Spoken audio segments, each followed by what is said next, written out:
What's going on, everybody? Welcome back to Living Electric. Going to start off with a kind of maybe not a recap of last episode, but kind of some inspiration from last episode. Brandon talked about all of the electrical problems and updates at his house, so that prompted me actually to get an electrician out to repair a couple of the outlets we had in our house that weren't working. For whatever reason, between moving into the house and like a couple months, these outlets that were working fine during the inspection were no longer working. So I had them come out and take a look at it. I'm still kind of getting more comfortable with the home electrical stuff. Like ideally I should be able to do that kind of thing, but I'm still like a little weary about it. But luckily there were small fixes on the couple outlets. The one of them actually had an open neutral. And it was funny. The guy started like explaining how electricity works to me, and I'm like, you can skip that part, like I know what's going on there. Here's my degree. Yeah. I was like, I'm an electrical engineer, so you can probably skip like the electrical explanation if you just want to jump to like what's going on. He's like, you're missing your neutral. And I'm like, okay, I know what that means. And he just did some troubleshooting and found actually in the electrical box, there are a few neutrals tied together in there, and the wire nut that they use to tie them all together had a broken piece of wire on the inside, so it wasn't making a full connection with the whole like neutral thing there. So that was causing the neutral to be open on that outlet. So super weird situation, but I was able to fix it. Did they say how that happened? Like the broken wire? Is it just over time? It was probably, well, it was a newer, like maybe not a newer wire, but like it had been there a while, so it probably was just wearing down over time. But yeah, just a weird fluke thing where that wire had broken loose. But yeah, he tied it back up together, put a new nut on there. Everything works fine now, which is great. Because that's the one like right by our front door, so it's great for like if you're sweeping the entryway or anything like that. That's an outlet we would like to use all the time. But yeah, that one was a relatively easy fix. And then the other one is in our kitchen. Actually, we have like a little. It looks awful in our kitchen, but we've got this big punch out in our kitchen where a microwave should go. So they just ran an outlet up there so you could potentially install a microwave in this like little drawer thing, like one of those drawer microwaves that pulls out. But we're probably not going to do that. Like we realistically just want to put a shelf in there. But that's our only outlet on our like kitchen island. So we have no outlet besides that one there. So again, we want that one to work. He spent a lot of time looking at that one, ended up just replacing the entire outlet, and that fixed it. So he's not sure what the issue was, if it was just a crappy outlet that fixed it or what, but that's all working now too. So that's weird.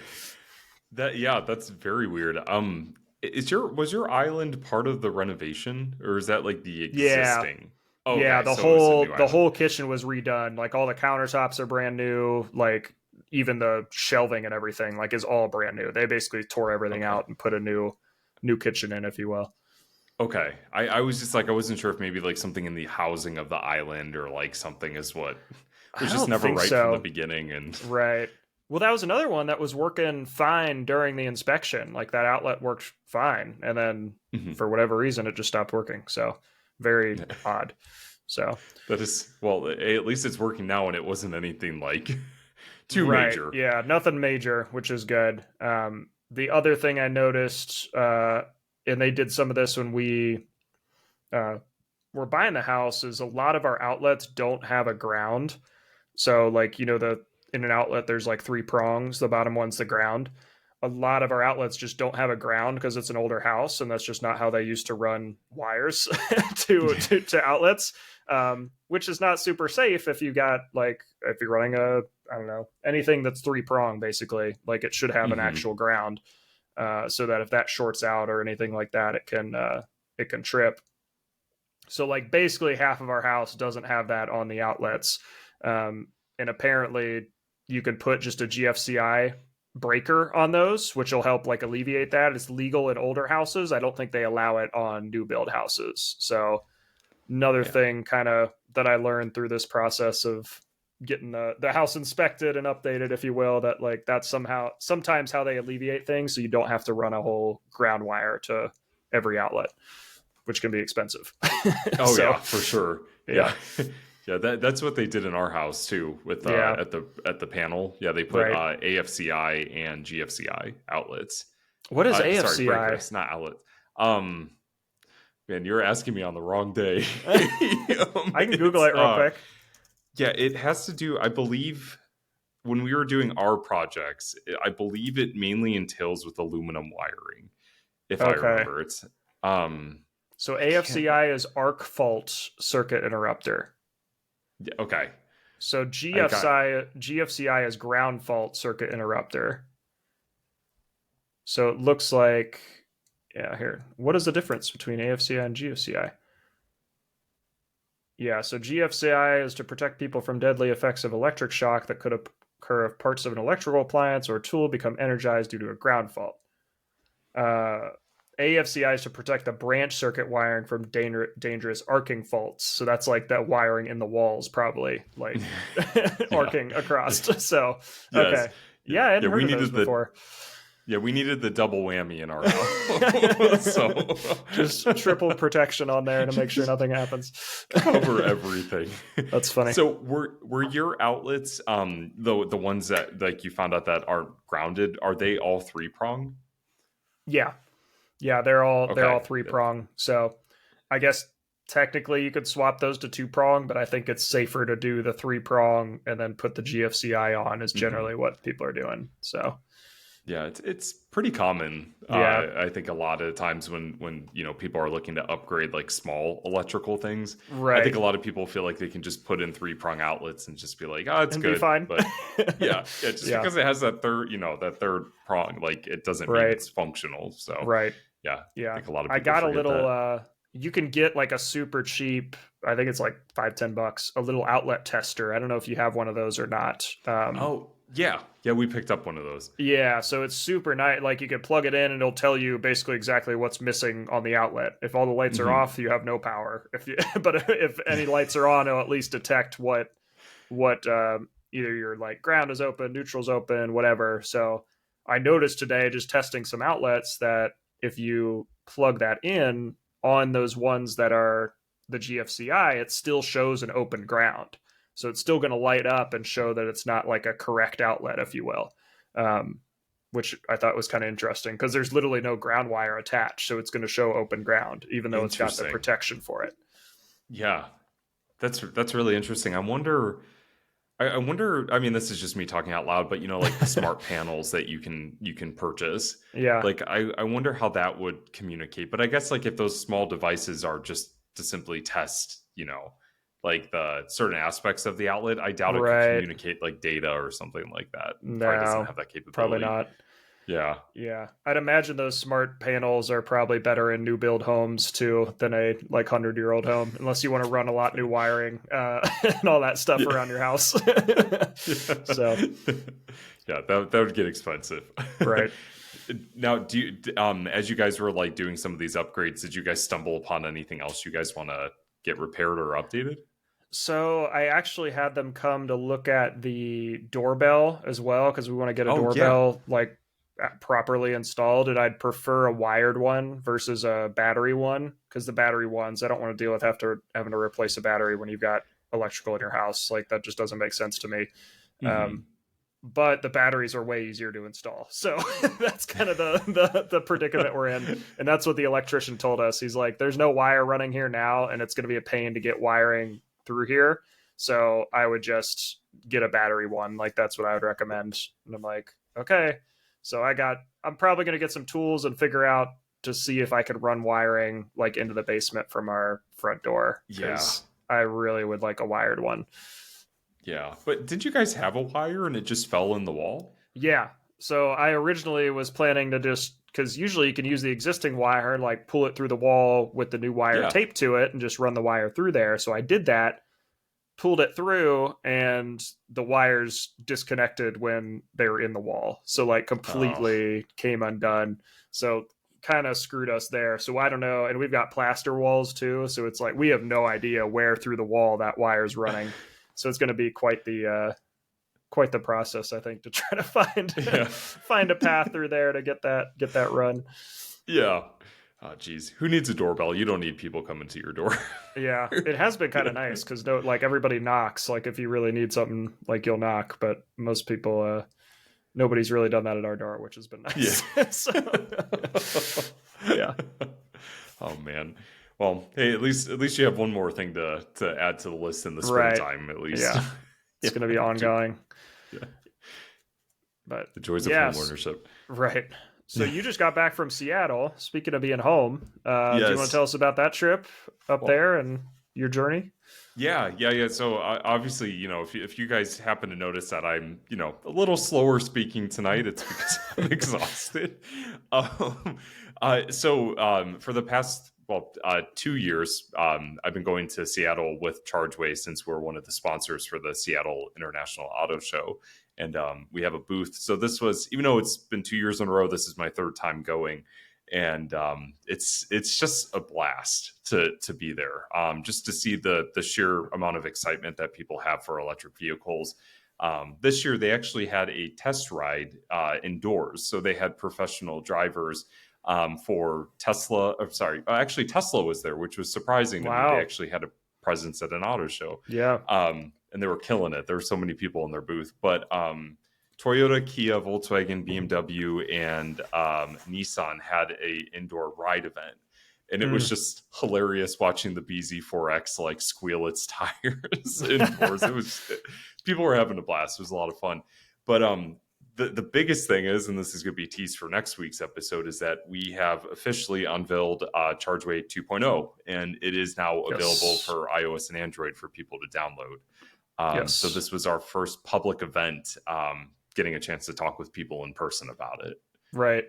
Yeah, I got, can I say that I had early access to it and we're testing it beforehand? I think that's fine. Yeah, Brandon and Chargeway were kind enough to give me kind of early access to the beta, so I wasn't able to really share much, but have been using it like a couple weeks before, or I guess just a week before it actually got officially released, and just so many good updates, like just UI wise and just user experience wise, it's just significantly better than the first version. Like I think I texted you and I was like, this is making me realize how outdated Chargeway actually was, like version 1.0. So a lot of good changes. Thank you. Yeah, no, I feel the same way. The more I start using, 2.0, the more I realize like Chargeway was a great foundation, but the new product is by far so much better. Yeah. And it's just making things a lot easier for drivers. And, I know I teased about next week's episode, but Matt Teskey, my boss and Chargeway CEO, is going to be on the show. And we've been working on this almost for a year and a half. Like Matt showed me like screen demos and stuff like that he was mocking up in Photoshop last summer 2022. Flew out to Portland to do whiteboarding to discuss all the functionalities that we wanted to put into this. So like it's, for our team, like this is just such a proud moment for us. So pretty excited about that. That's awesome. Yeah, no, Seattle's awesome. I mean, people just like, they're so excited about electrification. And even those who are not, I still got a chance to talk with them about Chargeway and explain to them how electric fuel can work for them. But I just love the vibe of the Pacific Northwest. It's like Gotham City, but in real life. Yeah. So, I have never been up that way before. I feel like I've done a lot of traveling in the past couple of years, but there's still some parts of the U.S. I haven't been to. So that's definitely on the list to get up to. I've heard a lot of good things about just that area in general. So for sure. And I know you're a coffee drinker, so like I think you would really like the vibe of the different cafes. Right. Just going to give a shout out to my new favorite cafe. They're called Zeitgeist Coffee, and they have Zeitgeist. Yeah, they have some of the best maple lattes I've ever had. And they use Costco brand maple syrup. Hopefully I'm not, giving their secret formula out, but it's delicious. That's funny. So yeah, but I'm a little tired from that trip. They're long days at the shows, lots of talking, but just it brings me so much joy. And if anybody's listening who I met at the auto show, I'm just so grateful for all the interactions I've had. It's always a good time. Yeah. I'll tell you what, business travel takes it out of me. I didn't realize like how tired I get. I think I told you I came home after, because we skipped last week actually, because I was getting back from travel. So kudos to you for hopping on as soon as you got back. I got home last, we were going to record on Thursday. I think I got home Thursday, like afternoon, was planning to record and stuff. And I'm like, oh, I'll just sit down on the couch for a little bit, relax, like till Mallory gets home. And I just passed out within like 30 minutes, just completely passed out asleep. Mallory came home and like woke me up for like 2 minutes to say hey, and then like I passed out again. So I was like just so tired. So yeah, it's a lot. Yes, it really is, especially when you're traveling far, like I think more than 2 hours is exhausting to be on a plane.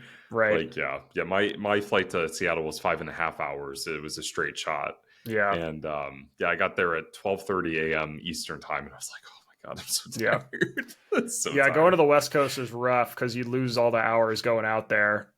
Because it's like you get there and like if you arrive at whatever time, like everybody's ready to go to dinner and you're like, it's my bedtime. So right.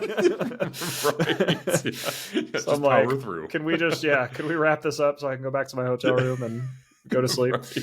Right. Seriously. But yeah, you got to get out to the Pacific Northwest. It's a cool place. Definitely. Yeah. So what are we talking about today? Yeah, so this is kind of a all over the place episode. We don't really have a set topic, but one of the other things I'll mention real quick before we move on to some e-bike stuff, because I've got some e-bike updates. I'm probably going to be picking up a Tesla wall charger this weekend, and that's actually probably something I'm going to try installing myself. I'm going to give it a go and see how far I get. Just between everything I need to get and figure out what's going to work in my garage. It should be relatively easy because all my wiring and stuff is exposed in the garage. It's not like I have to like drill through walls or like drywall anything. It should be pretty straightforward. But looking forward to checking that out. I think with all of the updates they've added for like showing it in the app and like not that I have solar, but like just some of those updates they've added, I think are pretty cool. So I just want to test out more Tesla's products. So oh yeah, found a good deal on them. Found a good deal on one, so going to probably pick that up this weekend. Oh, absolutely. I mean, yeah, I think I mentioned a few episodes ago. That's exactly why we went with our wall connector, because Tesla's ecosystem for all their energy products is just, I think it's one of the best on the market. So. Right. Yeah. Well, if you want anybody to supervise you for your install, let me know because I'll record it. Yeah, that could be fun actually. I gotta do a lot of prep ahead of time, so it's actually you're not like standing out there for 6 hours while I figure out what I need to do. So I know that could get boring. And there's also no heat in our garage, so that's also could be cold. It's all about the experience. That's right. The plot. Right. But on the e-bike side, I did post a new e-bike review. Ride One Up reached out again and asked if I wanted to check out their new, or I don't think it's new, but their Cafe Cruiser.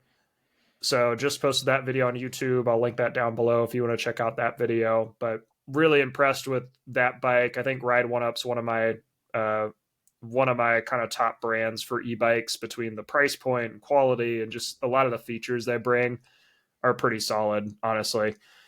The Cruiser was probably the most comfortable kind of like casual e-bike I've ridden, which is nice. So they've got like the big wide seat. They've got a lot of just cushioning in the bike itself. It's really built for kind of long distance, like traveling on a bike path, which is great. So if you want to use it for commuting or you've got like a good bike path you just like riding casually, I think it's the perfect bike for that.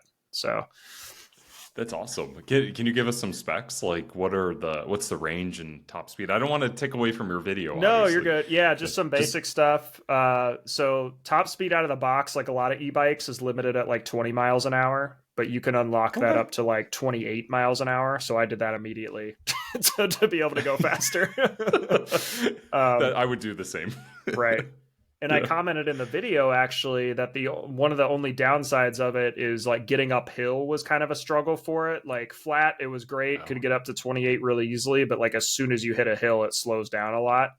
And apparently there's an additional setting in there to unlock more power out of the motors, like to ramp it up even more, which I didn't realize.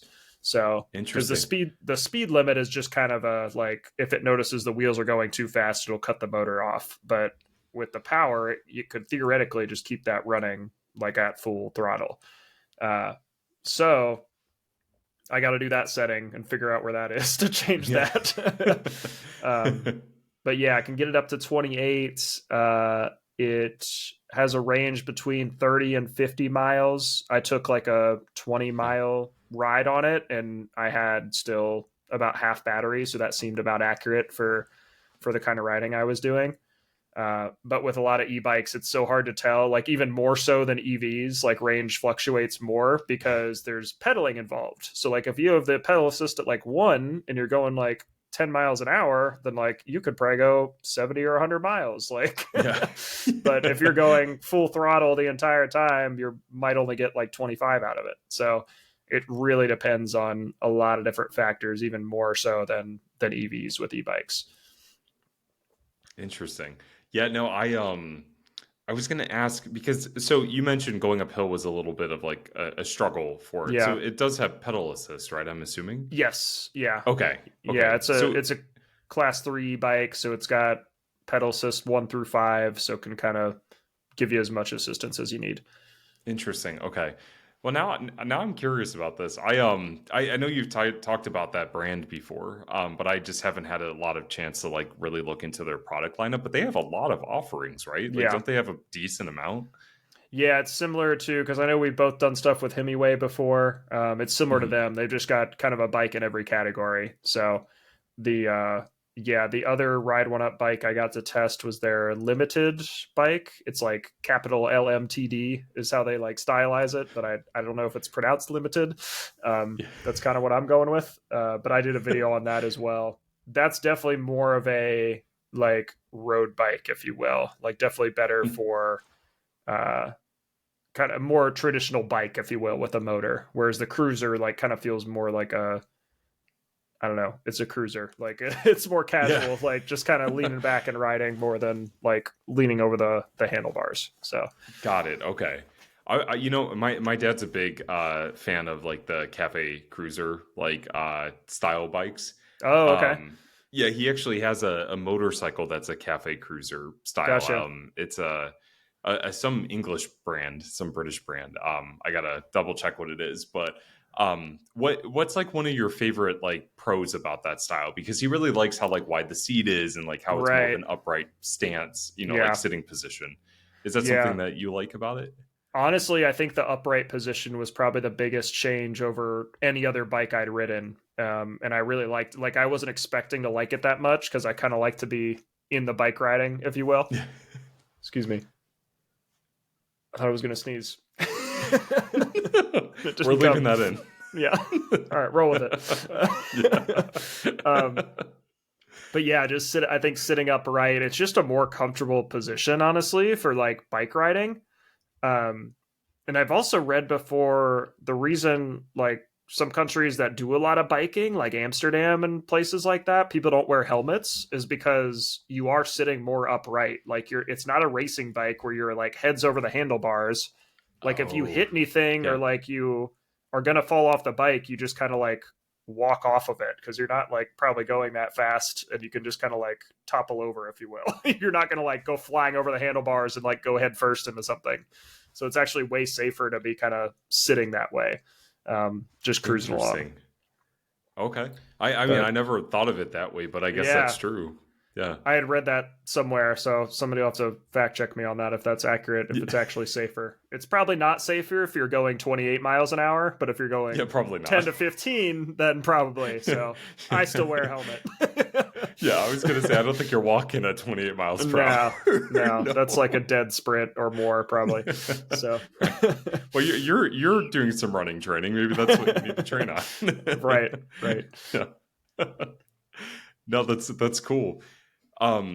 I was gonna ask, because I know in the pre-show when we were talking, so you got a chance to experience it in the rain, and that's a pretty common misconception about a lot of things that are electrified. Not Right. just electric vehicles, but I think a lot of people have questions about like the motors, and then like if things are exposed to Right. um to moist exteriors, or but we'll just keep rolling with that. But anyway, so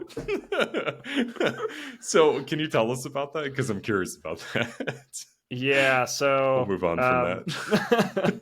I didn't take the Cafe Cruiser out in any rain because it was brand new. I didn't want to like potentially screw it up or ruin it in any way. So I took a trip to the dentist this morning actually, and completely like got poured on. Like it's just been pouring rain in Ohio. The ride there wasn't too bad. It was kind of a light drizzle, but it's also like 45 degrees in Ohio right now. So Yeah, it's pretty 45 and cruddy. rain, and also going 20 plus miles an hour, like that is not comfortable. So rode there. I actually took the Hemingway Cruiser because that's kind of the beefiest e-bike I have, if you will. It's got like some brighter lights on it. Like it feels kind of, it's the bike I'm most comfortable on, if you will, in those kind of conditions. And I made it there just fine, locked up the bike. Everybody at the dentist office is like, why the heck did you ride a bike today? So that was hilarious. I walked in and the receptionist is like, you are a hero for doing that. And I'm like, I mean, I really didn't have a choice. So here I am. Yeah. So you're like, anything for the environment. Right. That's right. This is going to single-handedly save the planet, me riding this bike.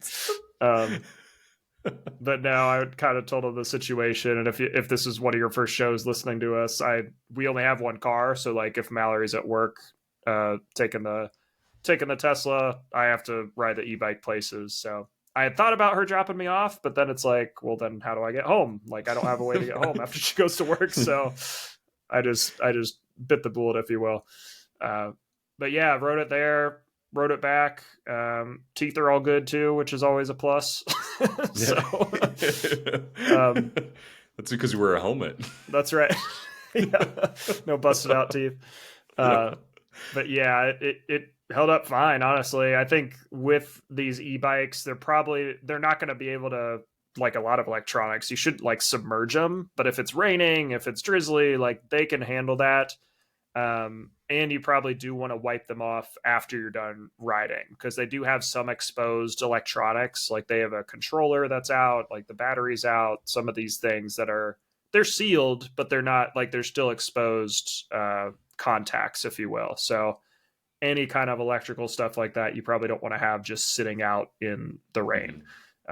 So I didn't wipe it off this morning. I probably should have with the towel and stuff. That's what I would definitely recommend, so that you can ride in the rain. But didn't get electrocuted, didn't like short out on me or anything like that. Like it still worked in the rain just fine. Yeah, I was about to say, I've seen videos where like like electric scooters end up in like bodies of water and they ignite. Yeah. Or like something bad like that happens. Right. So I was curious to know if it was the same, because I know when we with our Hemingway Cruiser that we've tested before, the battery just has like a little like seal that like covers like the charge port. So I know you can handle going through puddles and stuff like that, but you don't want to like ride it into a lake or really you don't want to submerge it. Yeah. Right. Well, maybe I bet torrential rain would be fine, but as long as you wipe it down when you get back, so nothing sneaks in there. Yeah. Any kind of, and I tried to avoid going through like deep puddles or anything like that. Like rain and kind of that side of it is fine, but anything beyond that you probably want to avoid. So that's not to say that like cars are completely different. Like they are sealed, like all the electrical components are kind of covered. Like it's not something where this is a like electrical problem in general. This is more of a bike problem. And even regular bikes, like they don't recommend you really ride them in heavy rain. Like it's not a good idea. So definitely something, if I do again, I'm going to have to get more bundled up for, because it was like probably the worst weather I've ridden in coming back, because the rain picked up. Like I was already kind of soaked from riding there. So yeah. like my clothes were still wet. Like luckily I dried off a little bit, but like my jacket was a little wet, my coat was a little wet. And I don't have great rain gear, honestly. So I need to pick up some better like jackets and pants and stuff for those conditions. Definitely. I know last year when I was doing my like late fall riding, this is in dry weather, but even when it was just like, sprinkling, gloves make such a big difference when you're riding your bike in colder weather. Yeah. Gloves, and I gotta get some ear cuff things as well, because I don't have any of those, because you can't really wear a hat when you're wearing a helmet, so some kind of ear cuffs definitely needed. For sure. Well, I'm trying to think if I have any. I'm trying to think not just like from my perspective, but like what a listener might want to know with e-bikes, because we've done some episodes in the past with e-bike testing. But obviously, between both of us, you have extensive experience with e-bikes. Yeah. How many e-bikes do you have now, and like how many videos have you produced for those? Gosh, too many to count. So in my garage right now, I have the Hemiway Cruiser, I have the Ride One Up Limited, I have the Ride One Up Cafe Cruiser, I have the Van Moof V3, I believe. Maybe it's S3. I can't remember which Van Moof it is.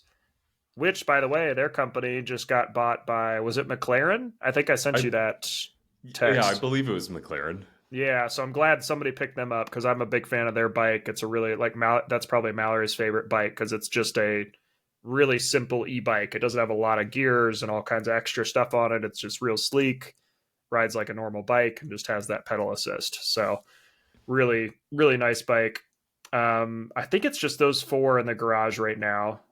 Just those 4 for all 2 of us at our house. You got to start like bike tours or something. Something, yeah. Well, I would really like to do, because there's a way you can get from our house to like the main bike path in Columbus, at least on the east side from where we live. I think that'd be fun to do on like definitely a summer day, but like once it gets warmer out, like the 4 of us can go on a big bike ride. I think that would be fun. Yeah. But I think those are the 4 I have in my garage. And then I gifted one of the bikes to Mallory's sister. And then I also gifted a bike to my mom. So they both have a bike as well. So I've had a total of 6 e-bikes basically over the course of all of my testing and stuff. So a lot of bikes. Nice. Yeah. And all people can find those videos on your YouTube channel? Yeah, so with the Hemiway bikes, I did a lot of shorts with those, which is kind of cool if you want to get kind of more of the vlog style. And then with the Ride One Up bikes, I did full videos. I actually never did a video on the Van Moof, which I really should do. I think I did a few shorts on it, but no full video. So that's really like kind of it feels like a Tesla e-bike, if you will, like very sleek, very, very techy. It's got an app, like all of this stuff is really neat on the Van Moof. So yeah, I like the security or the theft prevention. Oh my gosh, on the Van Moof. It's hilarious. With the little skull. Yeah. I was putting my bike away this morning after I got back from the dentist, actually, and they're all packed into the garage right now, and I bumped it accidentally, like when I was putting the bike away, and I went, "Oh no!" and then like did the scary sound with the skull, and like I bumped it a couple times, and it kept doing it, and I'm like, my phone is connected to the bike, like what are you doing? Right. It's hilarious. Just reminds me of an animal that's trying to be intimidating. That's like right. Yeah, that's awesome. But yeah, if your dad wants to come down and check out my cruiser, you're welcome to. I don't think we'll be here this weekend, but you're welcome to stop by the garage and check it out. Yeah, I'll just break in. Yeah. Yeah, I'll definitely mention it to him. For sure. And yeah, because like he's a big fan of motorcycles, and he's been looking at getting an electric motorcycle. But I think for him, and I'm talking out of ignorance because I don't have a lot of experience with motorcycle riding, obviously. Me either. So, but I think for him, what throws him off a little bit with like electric motorcycles is the weight of the battery pack. but so many of them are, in the central part of the bike. Yeah. Where it's like kind of similar to the gas tank, but obviously it's a bit different when you have a solid battery versus, a fluidic, like, gasoline. Yeah. So I don't think he's actually had a lot of experience with an e-bike or anything along those lines. So it'd be pretty cool to see what it would be like, especially with the instant torque. So right. That could be a fun podcast to do. Right. Well, I was actually looking at, because like, I think it would be fun actually to trade in. So like, maybe if I get one or two more, I can kind of resell them enough to make money back on potentially buying one of the land cycles, because I know they just dropped the price on those. And I had a great time riding those. I think they've made a lot of good updates to their bike, so that's definitely one where I could see myself getting, especially because they've got the different ride modes, and I probably wouldn't take it at like highway speeds. It would be nice to be able to go like 45 on some of these residential like streets, but probably wouldn't take it on the highway. More of a like kind of back road car or back road bike, if you will. Oh, for sure. I know Tyler and I talk about getting a district all the time still. Like, right. Especially when we saw that price drop.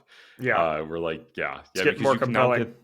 For sure. Like you can now get the biggest battery pack essentially for what the bike used to cost. Yeah. So, which is great. So, right. I'm glad you brought up land. I'm always a massive fan of what Scott and their team is doing over there. Right. Yeah. So go check out that episode. That was one of our early episodes, I think. That was maybe one of the first 10 or something. Yeah, that was a long time ago. I was actually thinking with Matt joining next week, he was like episode 3 or 4 of our podcast. Right. So let's go back and watch that. I don't know if I want to go back and watch that. That's funny. Maybe we'll see where the journey has brought us, but right. I think just to wrap up, I'm trying to think. I think we're only a few episodes away from 100, right? Yes, this is episode 96. Let me see here. Where'd my stuff go? There it is. 95. This is episode 95, okay. So we're 5 away. Yep. 5 more. Yep. We gotta think of something big for our 100th episode. Yeah. We could do another live stream, like a live episode, like still talk, but then kind of get live feedback from chat as we're going through. I know we've done that in the past. And we haven't tried it actually with Riverside, because you can stream like through here. So we could live chat. We could bring up stuff to look at, like all of this stuff while we're streaming. So that could be interesting. Be fun.